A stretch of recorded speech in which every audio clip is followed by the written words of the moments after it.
22,900볼트입니다.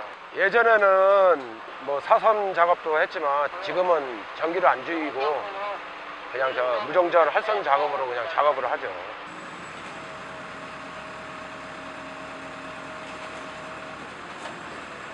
많이 위험하고요.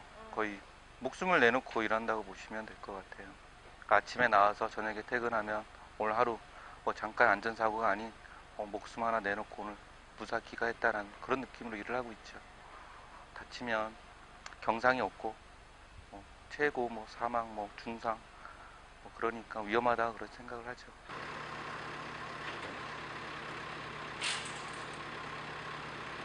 전기원을 마루타로 생각하는 거죠. 이것은 인간이 할 수 없는 작업을 자꾸 만들어낸다는 얘기예요.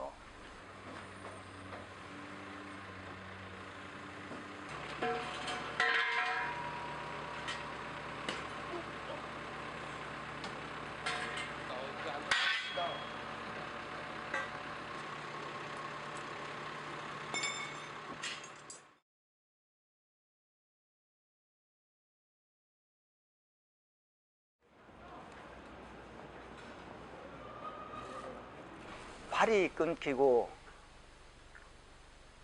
온몸의 화상에 얼굴이 이그러지고 살을 긁어내고 피부를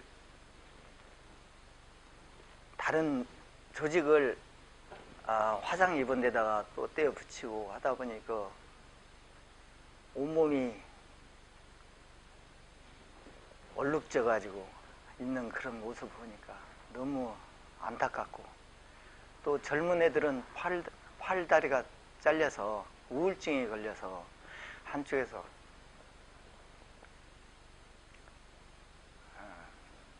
눈물 흘리고 대화하는 것도 봤어. 대화도 제대로 못 하더라고요.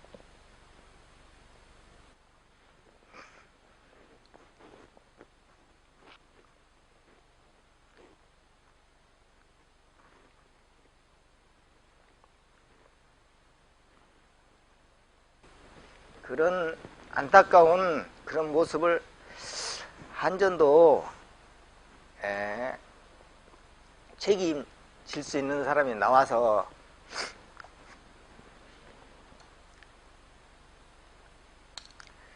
우리 노동자가 그렇게 아픈 상처를 갖고 작업을 한다는 것을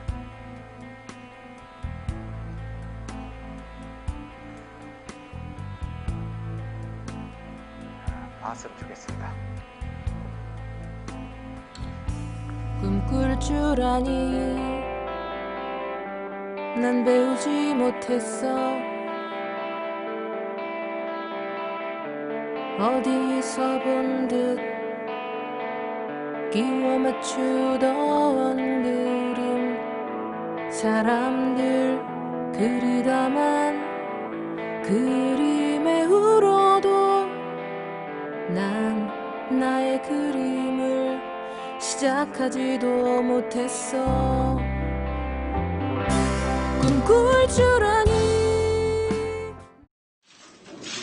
삼성전자와 삼성직업병 가족대책위원회, 시민단체 반올림이 직업병 예방 대책에 대해 최종 합의했습니다. 9년 가까이 끌어오던 삼성전자 백혈병 사태는 사실상 마무리됐습니다.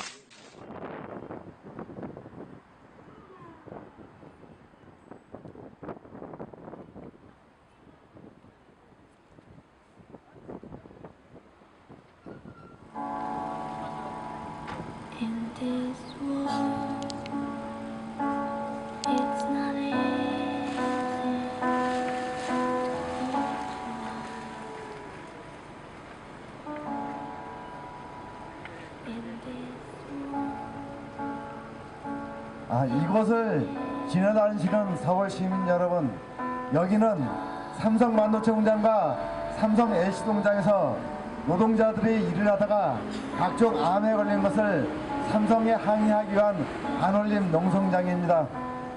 삼성전자 이재용이, 권호현이, 최우수 이런 사람들은 자기네하고 아무런 관련이 없는 개인적인 질병이라고 이렇게 거짓말을 해두고 있습니다.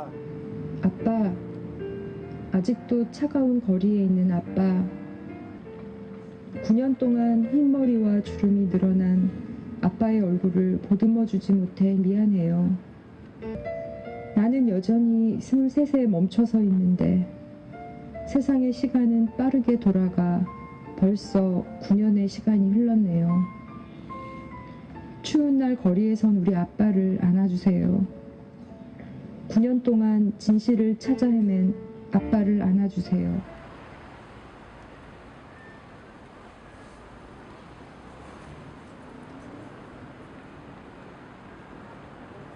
사진을 보고 이렇게 딸내미 예쁜 딸내미를 죽어라는데 난 몇십 년 고이 길렀다고. 난 2년 소리 한 번 하고 꾀대기 한 번 안 때리고 저 달라는데 다 못 줘서 한이었고 저 학교 가고 싶은 대로 다 못 보내고 그게 한이었지.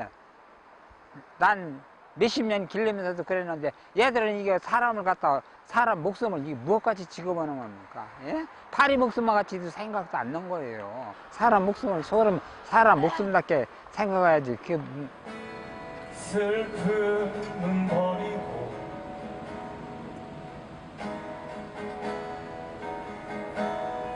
편히 쉬어요.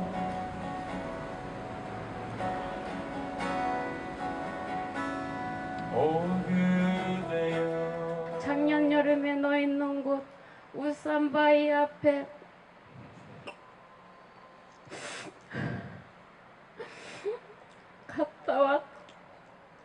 갔다 온다기에 너무 고마운 눈물이 났어. 너무 부럽기도 하고 너도 살아있었으면 저렇게 예쁘게 하고 다닐 텐데. 제 아버지도 그 공장에서 일하다 급성 백혈병으로 돌아가셨어요. 우리 아버지는 눈을 못 감으시더라고 해요. 눈꺼풀이 안 감겨서 간호사가 연고로 붙였어요. 이런 아픔과 죽음들을 얼마나 더 지켜봐야 하는 건가요? 얼마나 시간이 더 지나야 죽인 사람이 누군지 밝히고 책임을 물을 수 있을까요? 최근에는 삼성전자 3차 하청업체에서 제 또래 노동자 5명이 메틸알코올에 중독됐어요. 유해한 메탄올 대신 에탄올을 써야 하는데 에탄올이 메탄올보다 비싸대요. 회사가 돈과 노동자의 건강을 맞바꾸는 일이 여기선 여전해요. 얼마나 더 울어야 쓰다 고장나면 버리는 일회용품 취급을 당하지 않을까요?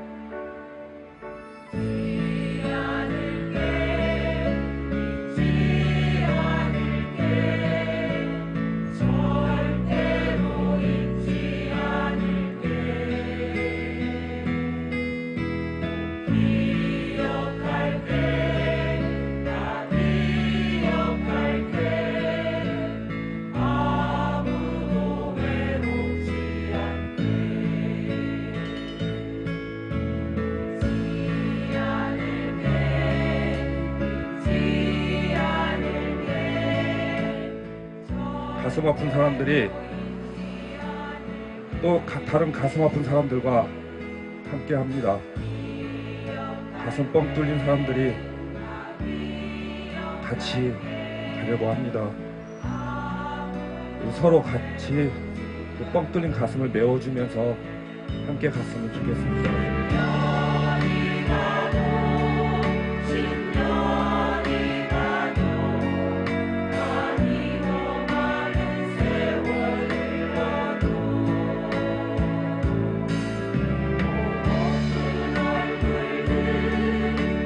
아무것도 변하지 않은 거에 분노하고 아무것도 되지 않은 것에 같이 발을 동동 구르고 계십니다. 저희는 그 동동 구르는 발걸음들이 점점 커져서 쿵쿵거렸으면 좋겠습니다. 그 쿵쿵거림이 삼성을 울리고 이 나라를 울려서 바꾸었으면 좋겠습니다. 삼성은 그러니까 골리앗이고 자기들은 함부로 범접할 수 없고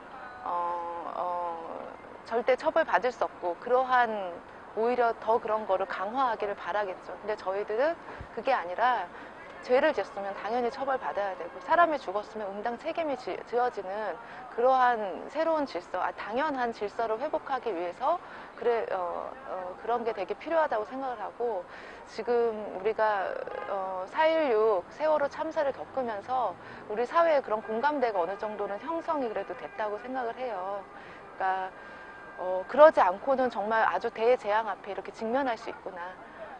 사람이 그렇게 많이 죽는 대참사 앞에서 아무도 책임지지 않고 특히 대한민국 정부가 그렇게 아무런 책임도 지지 않으려고 하는 모습에 다들 분노하고 좌절했는데 그렇게 분노와 좌절만 할 게 아니라 제대로 책임지고 또 잘못한 것이 처벌받고 그러니까 그러한 질서를 새로 만드는 거 그렇게 할 수 있다고 생각을 하고 남동공단에서 메탄올에 노출돼가지고 노동자 눈이 실명하는 사고가 있었습니다. 핸드폰 전자 부품 쪽에서 주되게 많이 사용된다고 하고요. 읽어보시고 제보 주세요. 안녕하세요. 인천 남동공단에서 20대 파견 노동자가 메탄올에 노출돼가지고 눈이 실명되는 위기에 처해 있습니다. 네, 부평에서도 메탄올 쓰는 데가 되게 많대요. 메탄올 위험하니까 꼭 한번 확인해 보세요. 혹시 메틸알코올 사용하고 있으면 제보 주세요. 올 게 왔구나, 터질 게 터졌구나 라는 생각이 제일 먼저 들었어요. 인천에 새고 센 게 휴대폰 가공업체인데 거기에서 특히 또 유해물질도 많은데 이번에는 메틸알코올 건으로 터진 거죠. 그동안 사실 뭐 유해물질로 중독되거나 이렇게 피해 사례 없었던 건 아니었거든요. 다만 문제는 언론에서 보도가 되지 않은 거 그리고 당사자가 드러나지 않은 거 이제 그런 상태였다가 지금 건은 많이 불거진 거고 또 집단적으로 발병하다 보니까 언론에서 관심 갖게 된 거죠.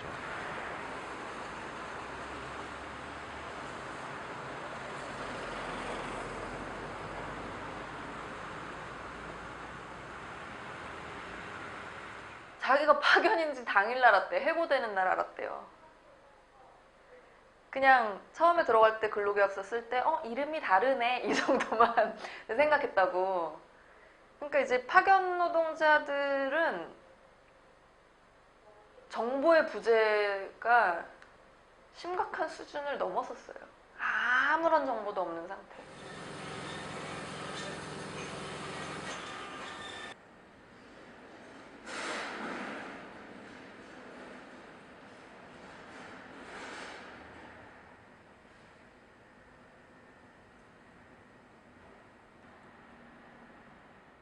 메탄올은 눈에 나쁠 수 있다는, 그래서 실명까지 올 수 있다는 것 자체는 잘 알려져 있는데 보통 굉장히 고농도에 굉장히 오랫동안 노출됐을 경우에 발생하거나 그러니까 그런 경우가 많지 않기 때문에 보통 실제 사건은 이제 음독, 자살을 할 목적으로 마시거나 아니면 그런 독성을 모르고 뭐 에탄올인 줄 알고 마셨거나 뭐 그런 경우에 발생하는 사건이지 이렇게 단시간에 잠깐 일했던 젊은 노동자에서 흡입돼서 흡수된 것으로 그렇게 실명까지 왔다는 얘기를 들어본 적이 없었던 거죠.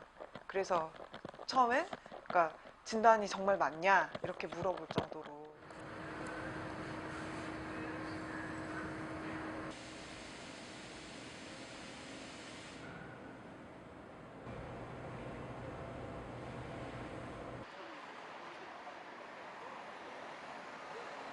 노동부 점검 나오니까 낮에는 에탄올, 밤에는 메탄올. 벌금 받는 게 싸다고 느끼니까 그렇게 하거나 아니면 한때 소나기 피해가면 별 문제 없다고 그동안 경험상으로 느끼고 있거나 아니면 정말 구조적으로 원청에서 내리는 돈 단가로는 그런 것들을 감당하지 못하는 영세한 구조이기 때문에 안타깝지만 노동자에게 피해를 전가할 수밖에 없는 상황이거나 하청 노동자이기 때문에 발생한 이렇게 하청 노동자가 늘어나고 이렇게 비정규직 노동자가 늘어나고 그런 상황에서 발생한 문제가 아닌가 그런 생각도 드는 거죠. 진짜 사장이 책임져라. 삼성이 책임져라. 이 노동자들이 일하던 그 업체가 삼성전자의 3차 하청업체 불법 파견 노동자였다는 것입니다. 그런데 노동부가 지금 보도자료를 내는 것에 그것이 다 삭제되어 있습니다. 애써 이 노동자들의 신분이 뭔지를 밝히지 않고 있습니다. 2013년, 14년 삼성전자에서 불산 누출과 이산화탄소 누출 이러한 산업재해가 발생을 했는데 이때 피해를 당한 희생자들은 바로 협력업체 직원들이었습니다. 삼성전자의 협력업체, 하청업체 이렇게 힘없고 그리고 약한 노동자들에게 피해와 죽음이 더더욱더 확대되고 있었습니다. 메탄올만 가지고 접근하면 안 되는 게 이렇게 서서히 들어가는 질병들, 여러 가지 질병들에 걸리는 사람들 중에서 파견 노동자들은 보호받을 수가 없어요. 당신이 어떤 물질을 썼는지 사진을 찍어올 수 있겠냐, 이렇게 얘기할 수밖에 없어요. 자기가 뭘 썼는지도 모르는데 막. 파견 노동자를 둘러싼 어떠한 노동법이나 사회보장제도나 아무것도 없어요, 진짜. 그냥 정말 유령 같은 존재. 이런 영세 사업장에서의 화학물질 관리는 정부에서 해야 됩니다. 노동부에서 해야 되는 책임이 반드시 있습니다. 정부가 할 일은 파견법 확대가 아니라 불법 파견 단속을 강화하고 산재사고 발생에 대한 대기업 원청의 책임을 엄격히 하는 것입니다. 파견 시장이라고 하는 게 인신매매잖아요. 그 옛날에 김홍신의 인간 시장처럼 사람 팔고 그걸로 다 뜯어먹고 사는 건데 참 20대들이 거기서 하루 일하고 일주일 일하고 눈이 멀고 어떻게 해요 그거를.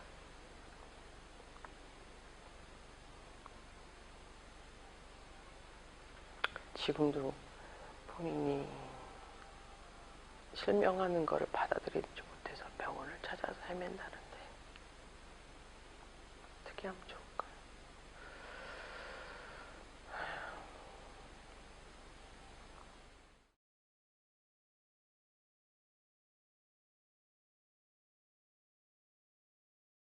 저는 저희 아들하고 낮잠 자고 있었고 저희 집사람 거실에 TV 보고 있었는데 갑자기 찢어진 목소리로 저를 부르더라고요. 그래서 나가보니까 이제 거실 소파에 누워가지고 얼굴이 좀 청색증이라 그러죠.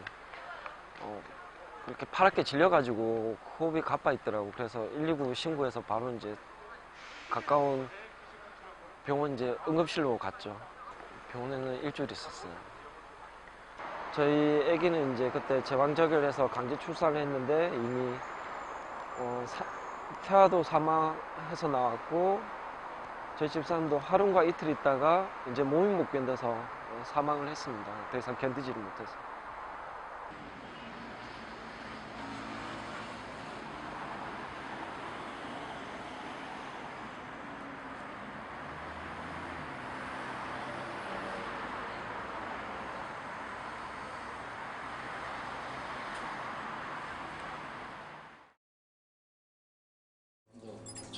가습기 살균제를 사용한 집단에서 폐 손상이 발생할 확률이 약 47배 이상으로 조사되었습니다.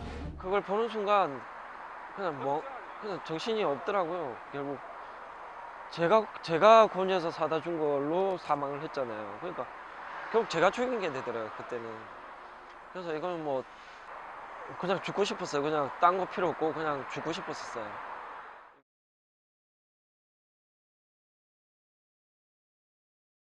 안방에서 일어난 세월호 사건이라고 17년, 18년 동안 판매되고 있으면서 얘가 한 번도 안전 테스트를 거치지 않은 제품이다라고 하는 거, 그리고 그거를 생산하고 이렇게 판매하는 과정에서 아무런 규제 근거가 없었던 제품이다라고 하는 거에 대해서 그거를 이렇게 받아들이기가 쉽지 않잖아요. 정부의 책임이 있다고 생각하십니까? 없다고 생각하십니까? 정부가 궁극적인 책임은 있다고 봅니다.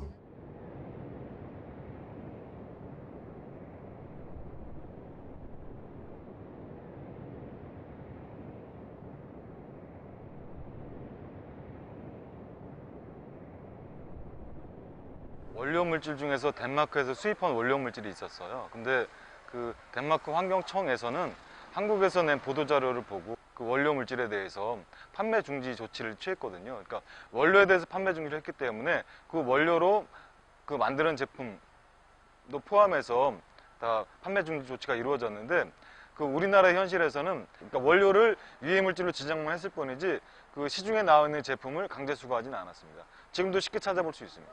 살균으로 쓰는 뭐 스프레이제라든가 물티슈라든가 뭐 그런 그러니까 세정이나 살균 역할을 하는 그런 제품에서 그 지금도 판매하고 있습니다. 첫째 아들을 가습기 살균제에 의해서 이제 2009년도에 잃었습니다. 하나는 이 아이 사망 진단서입니다. 그 조사 결과의 가능성 거의 확실이라고 정부에서 조사했는 결과입니다. 정부에서는 법으로 해결하라 하는데 그럼 과연 법이 저희들을 지켜준다고 생각하십니까? 저희들이 법 테두리 안에 있다고 생각하십니까? 저는 절대 그렇게 생각하지 않습니다.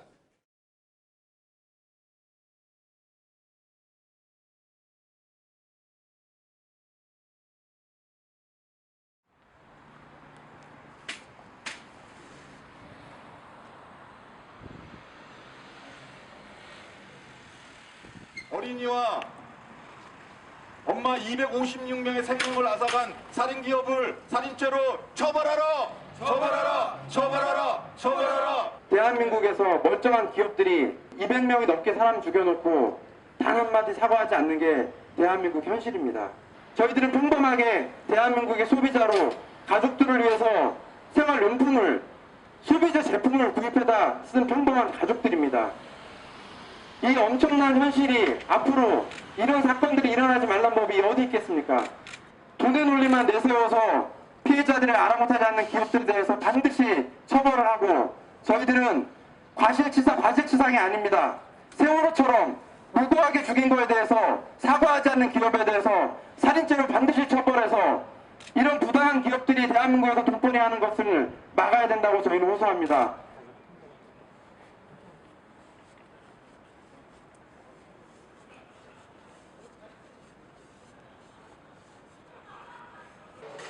가습기 살균업체 측 실험 오류 확인, 옥시 싹싹.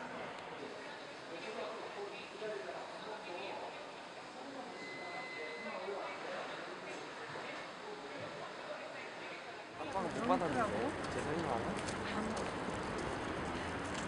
오늘 급식 우유 그 급식 오늘까지야 혹시? 나중에 컸을 때는 이런 일 때문에 자기 엄마가 죽었다는 걸 알았을 때 과연 그때가 이제 어떻게 되냐는 거죠. 그러니까 자기 부모가 이래 죽었는데 정부도 잘못이었고 기업도 잘못이었고 부모로서 해결도 못하고 그럼 그 아이는 과연 어디에 기대서 살아야 되는지 그런 걸 한번 계속 생각하게 되더라고요. 기댈 데가 없잖아요, 걔는 이제. 아무도 잘못이 없다고 하는데.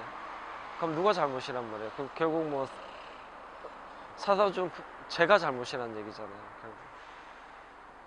없잖아요. 가해자가 없는데. 처벌받은 사람이 없는데. 사과하는 사람도 없고.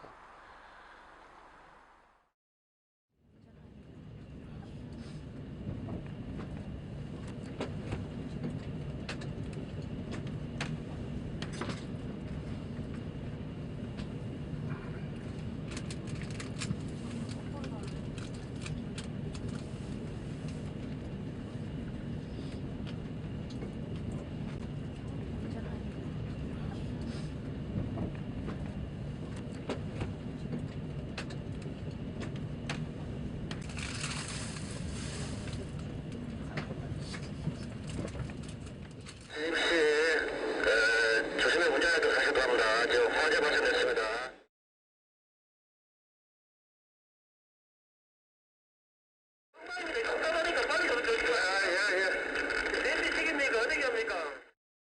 불은 삽시간에 두 전동차를 삼켰고 전기마저 끊겨 문이 열리지 않는 바람에 결국 수백 명의 사상자를 냈습니다. 그때 당시는 불연제로 전동차가 이제 제작이 안 돼서 쉽게 불이 옮겨 붙어가지고 대량의 사망자와 사상자, 큰 희생을 치렀던 거죠. 그리고 안전 인력도 부족했었고요. 그리고 특히 전동차에 앞쪽에는 기관사가 타고 뒤쪽에는 차장이 타는데 대구제철 같은 경우는 차장을 태우지 않는 1인 승무가 근무가 1인 승무를 운행을 하다 보니까 기관사가 사령실이나 이런 데랑 연락도 해야 되고, 그리고 화재 난 현장에 화재 조치도 해야 되고, 그러다 보니까 사실은 이 무슨 문제가 생겼을 때 초기에 5분이 조치가 상당히 중요한데, 한 사람이 조치를 하다 보니까 되게 그 화재가 확산되는데 많은 영향을 미쳤죠. 그리고 또 안전 매뉴얼, 안전 교육 이런 것도 좀 문제가 있었고요.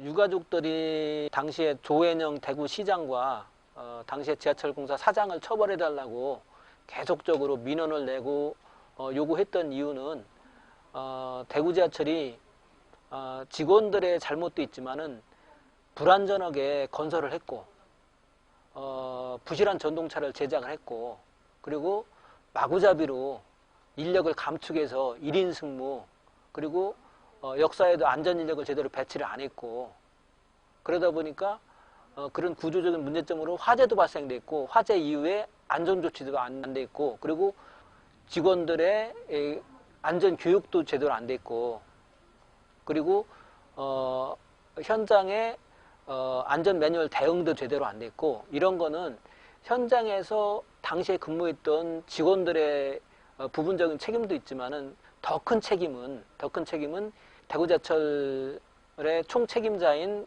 시장과 대구지하철 사장을 책임을 물어야 된다.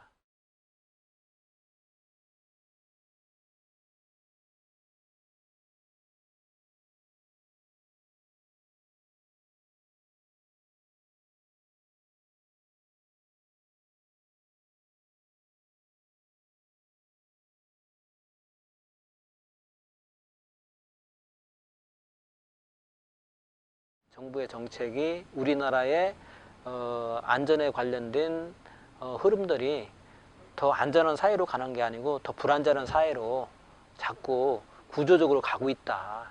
그래서 이게 개인 몇몇 사람들의 책임이 아니고 전체적인 정부 정책, 우리 국가의 사회적인 안전을 경시하고 무시하는 비용 절감만을 추구하는 그런 기업 정책, 이런 것과도 맞닿아 있다. 안전과 생명이 우선이냐, 돈이 우선이냐, 비용 절감이 우선이냐, 이거는 정책적인 선택의 문제라고 저는 생각을 하고 있습니다.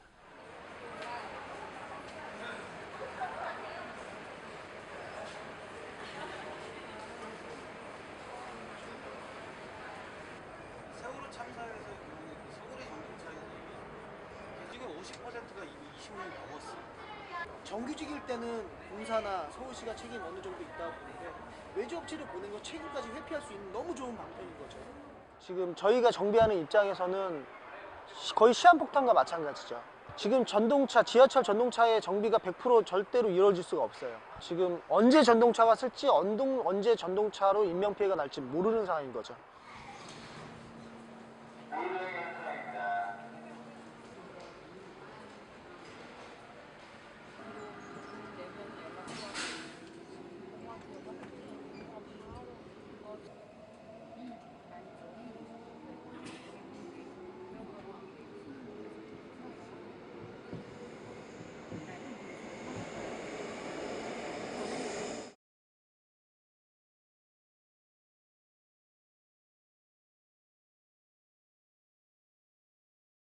불행하게도 지금 상황에서 참사 이후의 현실은 점점 더 후퇴하고 점점 더 심각해져 가고 있다. 도대체 대책은 어디에 있는가? 우리가 실현해야 될 과제 중에 하나로서 세월호 참사가 벌어진 이후에 여러 단위들이 함께 모여서 가장 중요한 입법 과제 중에 하나로 중대재해기업처벌법에 관한 논의를 시작했고, 이와 관련해서 일단 안을 만들어서 대중활동으로 만들기 위한 노력을 기울이고 있습니다.